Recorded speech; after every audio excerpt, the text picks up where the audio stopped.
Guys welcome to my new channel মা কিষান। আজকে আমি বাটা মাছ দিয়ে ফুলকপি ঝোল বানাবো, আপনারা সাথে থাকেন আমি কিভাবে ঝোলটা বানাই। আমি এখানে ফুলকপি কেটে নিয়েছি, ধনিয়া কুচি নিয়েছি, আর এখানে 5টা বাটা মাছ মাছটা আমি আগে থেকে কেটে ধুয়ে নিয়েছি।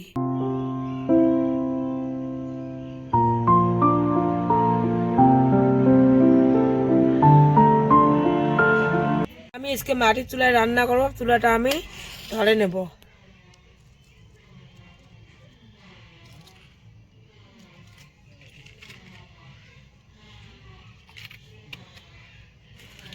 আমি খড়িটা লাগিয়ে দেবো।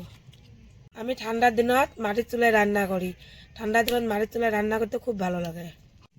আমার চুলাটা ধরে গেছে, এখন আমি কড়াইটা বসে দেবো। কড়াইটা আমার হিট হয়ে গেলে আমি সরিষার তেলটা দিয়ে দেবো। মাছটা আমি হলুদ গুঁড়ো আর লবণ দিয়ে আমি মেখে নেব। হিট হয়ে গেছে, এখন আমি সরিষার তেলটা দেবো।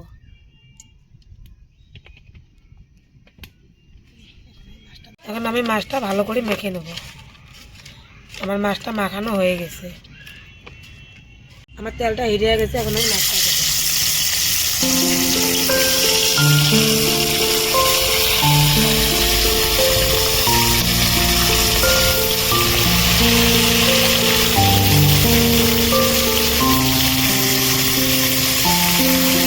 মাছটা আমার হাফ ভাজানো হয়ে গেছে, এখন আমি উল্টে দেবো।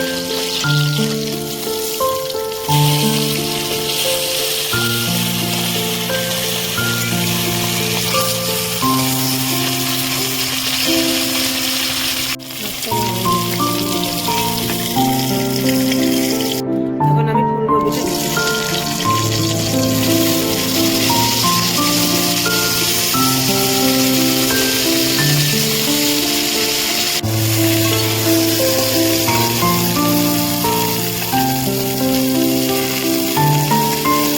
সামান্য হলুদ গুঁড়ো, সামান্য